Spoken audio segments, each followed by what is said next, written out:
सर्वेभ्यो नमः। देववाणी संस्कृतं यूट्यूब चलदृश्यं प्रति भवतां भवतीनां च हार्दं स्वागतम्। देववाणी संस्कृतम यूट्यूब चैनल में आप सभी संस्कृत प्रेमियों का हार्दिक अभिनंदन। मित्रों, सुप्रभातम। आप सभी का दिन शुभ हो, मंगलमय हो। हमारी प्रत्येक सुबह का आरंभ संस्कृत भाषा से हो, ऐसा हम सभी प्रयत्न करें। इसी प्रयत्न में हम अपने पाठकों को संस्कृत संभाषण एवं लेखन में दक्ष बनाने के लिए एक सीरीज चला रहे हैं। आज इस सीरीज की कक्षा संख्या पढ़ेंगे 6। 5 कक्षाएं हमारी हो चुकी हैं। प्लेलिस्ट में देख लीजिएगा। यदि प्लेलिस्ट आपको नहीं मिलती है तो यहाँ पर संपर्क करके आप हमसे प्राप्त कर लीजिए। और मित्रों, हम संस्कृत भाषा को जन जन तक इस टेक्नोलॉजी के माध्यम से फ्री, निशुल्क, गांव देहात के लोगों तक, पढ़े हुए लिखे हुए लोगों तक, जो कम पढ़े लिखे लोग हैं उन तक, स्त्री तक, पुरुष तक, सब तक ले जाना चाहते हैं। तो उस लक्ष्य के लिए हमारा संस्थान कार्य कर रहा है। इस लक्ष्य में आप हमारा सहयोग कीजिएगा। अधिक से अधिक लोगों को इस चैनल से जोड़े, तभी अधिक से अधिक लोग निःशुल्क संस्कृत भाषा सीख पाएंगे। हम यहाँ आपको हर प्रकार की संस्कृत भाषा सिखाते हैं। सरल भी सिखाते हैं, शास्त्रीय भी सिखाते हैं, व्याकरण भी सिखाते हैं, अनुवाद भी सिखाते हैं। सब प्रकार की भाषा जो संस्कृत से संबंधित विषय में पढ़ाते हैं। चलिएगा, तो ये हमारी कक्षा चल रही है संस्कृत भाषा के संभाषण एवं लेखन में दक्षता प्राप्त करने हेतु। आज कुछ थोड़ा सा विचार करते हैं, आइएगा।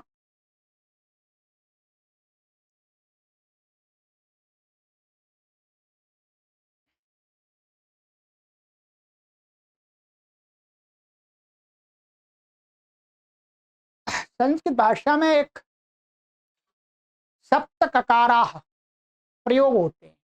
ठीक है, एक 7 शब्दों के समूह को सप्त ककाराः कहते हैं।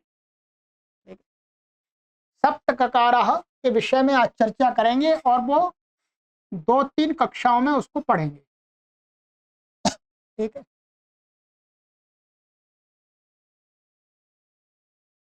सप्त ककाराः प्रसिद्ध है। सप्त ककारा से 7 शब्द लिए जाते हैं। ऐसे शब्द हैं जिनका आरंभ क से होता है। जिन शब्दों का आरंभ किससे होता है? क से होता है। और ध्यान रखेंगे, ये सभी शब्द सातों अव्यय हैं। ये इसी फॉर्म में रहते हैं, इसी रूप में रहते हैं। ठीक है, आइएगा। नंबर 1 इम। इम हो गया। नंबर 2 कुत्र।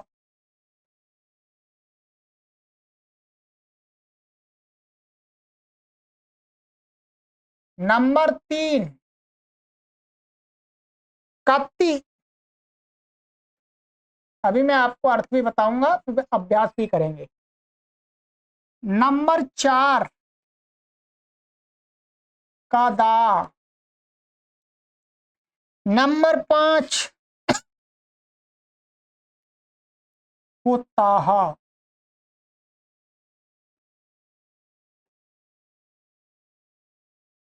नंबर 6 कथम। और नंबर 7 किमर्थम।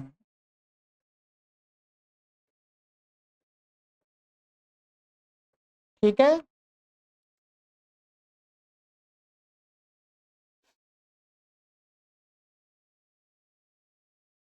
ये सभी वास्तव में इनके साथ प्रयोग के साथ में हमेशा प्रश्नवाचक लगता है, क्वेश्चन मार्क।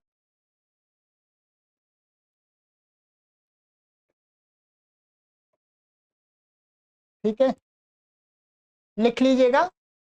किम, कुत्र, कति, कदा, कुतः, कथम, किमर्थम। इनको बोलते हैं सप्त ककाराः। ये सप्त ककार वाले शब्द हैं। इनके आदि में आप देखेंगे का इनका प्रयोग हो रहा है। ठीक है, ये इसलिए इनको सप्त ककार बोलते हैं। इनका अर्थ, किम का अर्थ है वास्तव में हम वाक्य में क्या, बस इतना अर्थ है, क्या। कुत्र का अर्थ है कहां।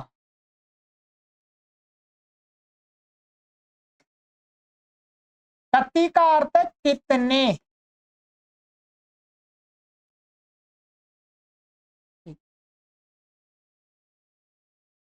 और कदा का अर्थ है कब। कुता का अर्थ है कहां से।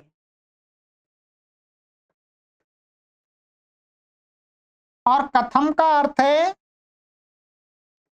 कैसा अथवा कैसे अथवा कैसी। ठीक है, कैसा, कैसे, कैसी, किस प्रकार, कोई एक ही अर्थ है। और किमर्थम का अर्थ है क्यों अथवा किस लिए।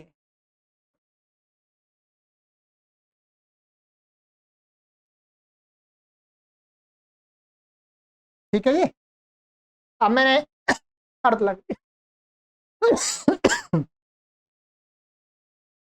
किम माने क्या, कुत्र माने कहां, कति माने कितने, कदा माने कब, कुतः माने कहां से, कथम माने कैसा, कैसे, कैसी, और किमर्थम माने क्यों, किस लिए। ये बहुत हम अपने बोलचाल में प्रयोग करते हैं। ठीक है, तो संस्कृत में इनके साथ में हमें वाक्य बनाना अवश्य अभ्यास कर लेना चाहिए।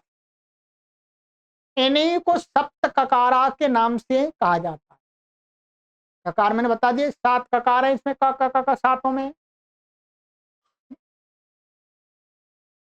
चलिए, ये ध्यान रखेंगे, इनका कभी रूप परिवर्तित नहीं होता, ये ऐसे ही रहते हैं। ये ऐसे ही रहते हैं। जैसे हम वाक्य बनाते हैं, कहीं रामा के रूप चलते हैं, और भी शब्दों के रूप चलते हैं, इनके रूप नहीं चलते। ये इसी रूप में वाक्य में हम हर जगह प्रयोग करते हैं जहां पर इनकी आवश्यकता होती है। ठीक है, चलिए,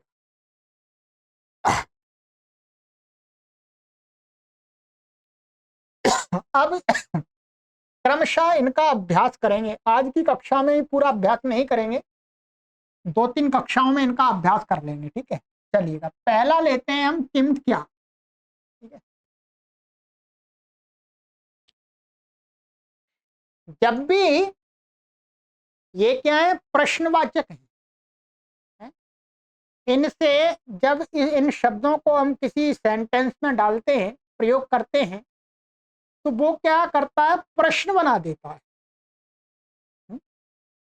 क्या क्या बना देता है, प्रश्न बना देता है। जैसे जैसे छात्रः पठति, इसका अर्थ है छात्र पढ़ता है। अब हमने इसमें इसको डाल दिया, किम को डाल दिया, छात्रः किम पठति।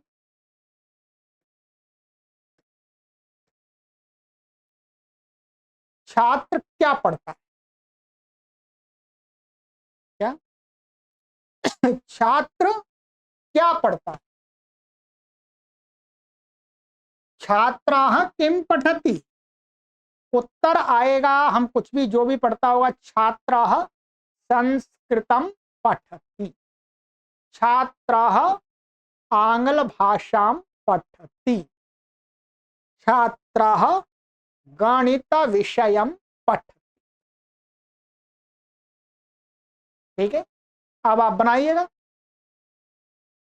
इसी प्रकार से। त्वम किम करोषि? तुम क्या करते हो? तुम क्या करते हो? उत्तर में क्या आ सकता है? क्या आएगा? अहम पठामि, अहम गच्छामि, अहम शयनम करोमि, अहम भोजनम करोमि, कुछ भी आ सकता है। किम ने क्या कर दिया? प्रश्न बना दिया। अब इसका प्रश्न कब होता है? जिसके विषय में हमको जानकारी नहीं होती, जिसके कार्य के विषय में या क्रिया के विषय में हमें जानकारी नहीं होती कि ये क्या कर रहा है, तो फिर हम प्रश्न करते हैं। तो ये हमारे दिन में न जाने कितने बार हम प्रयोग करते हैं। अब आपको इनका अभ्यास करना है। ठीक है, त्वम किम करोति, अहम किम करोमि, भवान किम करोति, भवती किम करोति, वयम किम कुर्मः, यूयम किम कुरुथा। अब ये आपको उसके साथ प्रयोग करना है। ठीक है, एक तो ये हो गया, इसका अर्थ आता है क्या। अब एक ऐसा होता है कि इसमें उत्तर दिया जाता है कि कोई जो कार्य पता नहीं हमें और वो बताता है कि मैं ये ये कर रहा हूं। इसी किम का इसी प्रश्न के अर्थ में एक दूसरी प्रकार से और प्रयोग होता है, उसको समझना। जैसे किम भवान छात्रः अस्ति, ध्यान रखिएगा यहां पर थोड़ा बदल जाएगा। किम भवान छात्रः अस्ति। याद देखिए थोड़ा सा परिवर्तन हुआ यहां पर। किम भवान छात्र अस्ति, क्या आप छात्र हैं? अथवा किम भवान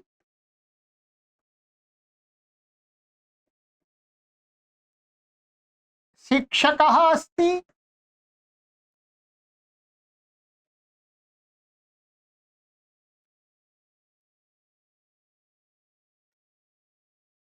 किम भवती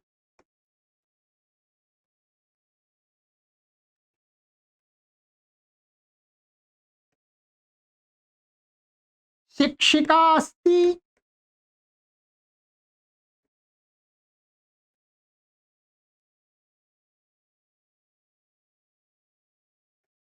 इसी प्रकार से आप बहुत बना सकते हैं। किम भवान वैद्यः अस्ति,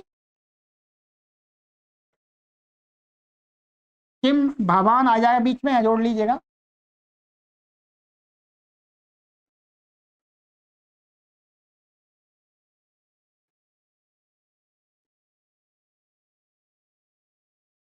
आप भी लिखिएगा। और अब जो इसका उत्तर होगा, इनका हम जिसको भी पूछेंगे, इनका उत्तर किससे दिया जाता है? दो से दिया जाता है, दो प्रकार, दो शब्दों से दिया जाता है। जब इस प्रकार से हम किम शब्द का प्रयोग करते हैं कि क्या आप, माने क्या आप क्या छात्र हैं?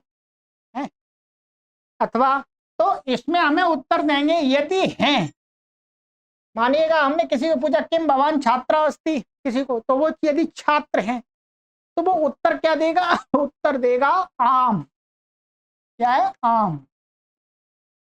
आम माने हाँ, मालूम पड़ जाए।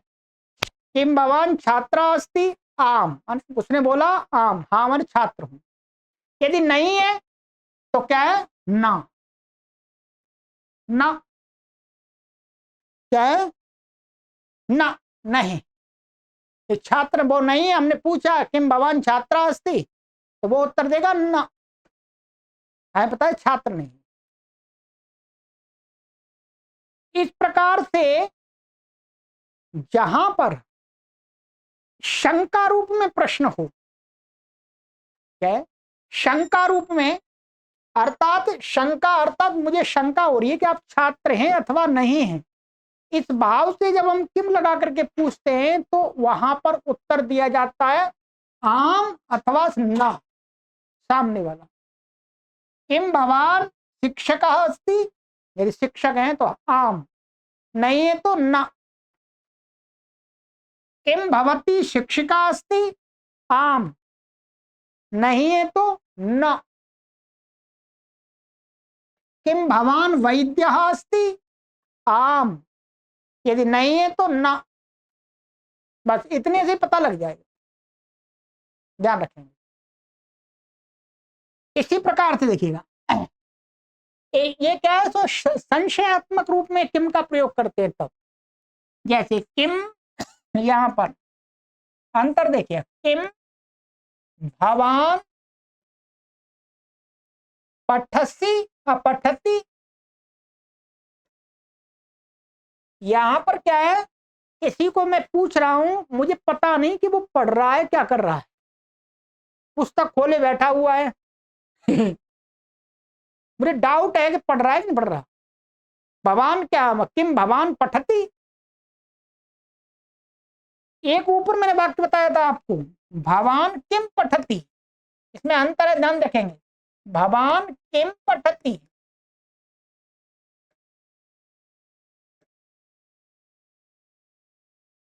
यहां पर इसका उत्तर आम और न से नहीं दिया जाएगा, इसका उत्तर आम माने यदि पढ़ रहा है वो सामने वाला तो वो कहेगा आम, और नहीं पढ़ रहा तो न। और यहां पर भवान किम पठती, किम यहां पर भी है, परंतु यहां का उत्तर होगा भवान किम पठती, आप क्या पढ़ रहे हैं, मुझे पता है कि आप कुछ पढ़ रहे हैं, परंतु ये नहीं पता कि आप क्या पढ़ रहे हैं, कौन सा विषय पढ़ रहे हैं।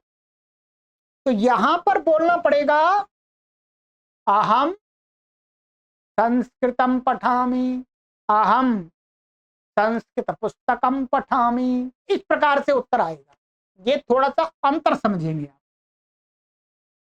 किम के साथ में जो प्रश्न बनेंगे उनके साथ में हमें एक तो क्रियावाची शब्द लगा करके उत्तर देना होता है और एक देना होता है ना और आम के द्वारा। जहां पर किम शब्द संशयात्मक रूप से पूछता है किसी वस्तु के विषय में या क्रिया के विषय में, तो वहां पर आम और हाँ, वो आम और न के द्वारा उत्तर दिया जाता है। परंतु जहां पर निश्चित होता है कि ये पढ़ तो रहा है, क्रिया तो कर रहा है पढ़ने की, परंतु क्या किस विषय को पढ़ रहा है ये पता नहीं है, ज्ञान नहीं है, संशय नहीं है, माने वहां बिल्कुल भी पता नहीं है, वहां बिल्कुल भी पता नहीं है, है? कि ये कौन सा विषय पढ़ रहा है, तब इस प्रकार से नीचे के तरीके से पूछा जाता है और उसका उत्तर होता है कि मैं ये पढ़ रहा हूं, वो पढ़ रहा हूं। ठीक है, इस प्रकार से। जैसे अब मैं आपको कुछ वाक्य बोलता हूं, अब सुनिएगा, ये लिख के मैंने बता दिया आपको। जैसे किम भवान भारतीय अस्ति, उत्तर हो सकता है आम, अहम भारतीय अस्मि, आम से भी अकेले से ज्ञात हो जाएगा, अहम भारतीय लगा पक्का, और विस्तार देने के लिए अहम भारतीय अस्मि। किम तब पुत्र अभियंता अस्ति, अभियंता का अर्थ होता है इंजीनियर, क्या आपका बेटा इंजीनियर है? आम, हाँ है। मम पुत्रः अभियंता अस्ति। यदि नहीं है तो कहना मम पुत्रः अभियंता नास्ति। ठीक है ना, इतने से ही काम चल जाएगा। किम भवतः राज्यस्य नाम बिहारम अस्ति। क्या आपके राज्य का नाम बिहार है। आम, हाँ। मम राज्यस्य नाम बिहारम अस्ति। किम त्वं चीन देशीयः अस्ति। क्या तुम चीन देशीय, चीन देश के हो। न, अहम चीन देशीयः न अस्मि। ठीक है, इसी प्रकार से और किम एतस्य ग्रंथस्य नाम गीता अस्ति। क्या इस ग्रंथ का नाम गीता है क्या, डाउट है मुझे। कहते हैं आम, एतस्य ग्रंथस्य नाम गीता अस्ति। एषः बालकः किं पठति। हाँ, यहाँ पर ये है, ये वाला नहीं, ये वाला पहले वाला था। हाँ, एषः बालकः चतुरः अस्ति। आम, एषः बालकः चतुरः अस्ति। किं भवती प्रातः योगासनं करोति। आम, अहम प्रतिदिनं योगासनं करोमि। इस प्रकार से उत्तर देना होता है। किम भवान संस्कृतं जानाति। आम, अहम संस्कृतं जानामि। ठीक है, क्रियावाची के साथ में जैसे इसके और भी अनेक प्रकार, जैसे भवतः नाम किम अस्ति। भवतः नाम किम अस्ति, तव पुत्रस्य नाम किम अस्ति, तव विद्यालयस्य नाम किम अस्ति। आप उत्तर दे सकते हैं कमेंट के माध्यम से। त्वं किम करोषि, एषः बालकः किम पठति, सेविका किम करोति, भवतः प्रियं वाहनं किम अस्ति, भवतः प्रिया भाषा का अस्ति। ठीक है, अब इतने बोल दिए मैंने, इसको लिखूंगा तो आध घंटा लग जाएगा। तो बोलने से आराम से बोल रहा हूं, आपको लिखने में समझ में आ रहा है, कोई परेशानी नहीं है। ठीक है, इसी प्रकार से। ठीक है, किम भारत देशे जनाः संस्कृतं जानन्ति। आम, भारत देशे जनाः संस्कृतं जानन्ति। ठीक है, तो ये हमारा हो गया आज किम शब्द को लेकर के। ठीक है, सप्त ककार में हमने किम के विषय में जान लिया। ठीक है, अब आप इनका क्या है, कम से कम 50 वाक्यों का अभ्यास कीजिएगा। आज हमने सप्त ककार में से केवल किम ले लिया। अगली कक्षा में हम आपको लेंगे कुत्र। कुत्र लेंगे, कुत्र का अभ्यास कराएंगे। आगे जितने भी हो सकता है उतने अभ्यास कराएंगे, आराम से कराएंगे, जल्दी नहीं है। ठीक है, पर इन शब्दों को अच्छी प्रकार से अपनी बुद्धि में स्थापित कर लीजिएगा, ये बहुत प्रयोग में आने वाले होते हैं भाषा के अंदर। ठीक है, चलिएगा। तो आज हमने प्रातः काल की कक्षा में ये कुछ वाक्यों का अभ्यास किया है। इसी प्रकार से सतत हमारा अभ्यास चलेगा तो हमारे अंदर संभाषण में कौशल प्राप्त हो, कुशलता आए। ठीक है, और मैं प्रत्येक दिन इस चैनल के जो कम्युनिटी कॉलम है या पोस्ट करते हैं, लिखित पोस्ट वो डालता हूं, उसको आप लोग सभी अवश्य पढ़ें, ये ध्यान दें। ठीक है, बहुत महत्वपूर्ण है, आपको संस्कृत सीखने में वो बहुत सहायता करेगी पोस्ट। ठीक है, अधिक से अधिक लोगों को जोड़िएगा, शेयर करते रहिएगा सामग्री को। सर्वेभ्यो नमः।